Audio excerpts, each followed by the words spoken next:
শেষের পথে ২০২৬ ফুটবল বিশ্বকাপ। প্রথমবার ৪৮ দল নিয়ে অনুষ্ঠিত বিশ্বকাপের শিরোপা নির্ধারণের মাত্র একটি ম্যাচ বাকি।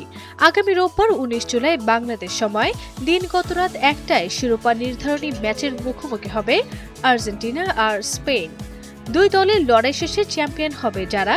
শিরোপার সঙ্গে সঙ্গে বিশ্বকাপ ইতিহাসে প্রথমবার আরও একটি বিশেষ পুরস্কার পাবে তারা। বিশ্ব ফুটবলের নিয়ন্ত্রক সংস্থা ফিফা এবার মার্কিন ক্রীড়া সংস্কৃতির অংশ হিসেবে শিরোপাজয়ী দলকে ট্রফির পাশাপাশি এক বিশেষ চ্যাম্পিয়নশিপ রিং বা আংটি দিবে।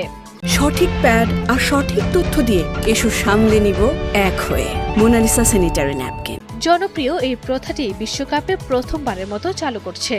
সাধারণ বাস্কেটবল কিংবা ফুটবলের মতো টুর্নামেন্টগুলোতে চ্যাম্পিয়ন দলকে রিং উপহার দেওয়ার রেওয়াজ থাকলেও ফুটবল বিশ্বকাপে এটি প্রথম। ২০২৬ বিশ্বকাপকে চিরস্মরণীয় করে রাখতে মোট ২০২৬টি আংটি তৈরি করা হয়েছে। এর মধ্যে ৩০টি রিং সংরক্ষিত রাখা হয়েছে চ্যাম্পিয়ন দলের খেলোয়াড় ও কোচিং স্টাফদের জন্য। বাকি ১৯৯৬টি রিং ফিফার অনুমোদিত পণ্য হিসেবে সাধারণ ফুটবল ভক্তরা কিনতে পারবেন। প্রতিটি আংটির গায়ে থাকছে আলাদা সিরিয়াল নাম্বার। এই বিশেষ আংটিগুলো হাতে তৈরি করা হয়েছে। এর এক পাশে থাকবে ফিফা বিশ্বকাপের মূল ট্রফির নকশা, অন্য পাশে ফাইনাল জয়ী দলের ইতিহাস ও ঐতিহ্য ফুটে উঠবে। প্রতিটি রিংয়ের সঙ্গে দেয়া হবে সত্যতা যাচাইয়ের সনদও।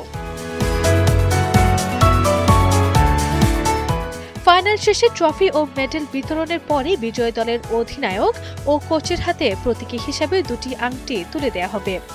পরবর্তী সময়ে বাকি খেলোয়াড় ও স্টাফদের আঙুলের মাপ অনুযায়ী সেই আংটিগুলো কাস্টমাইজ করে পৌঁছে দেওয়া হবে। বিশ্বকাপের ইতিহাসে এই নতুন সংযোজন শিরোপাজয়ী দলের জন্য নিশ্চিতভাবে এক বাড়তি পাওনা হতে যাচ্ছে। আরভি ইসলাম হিমু, এনটিভি অনলাইন।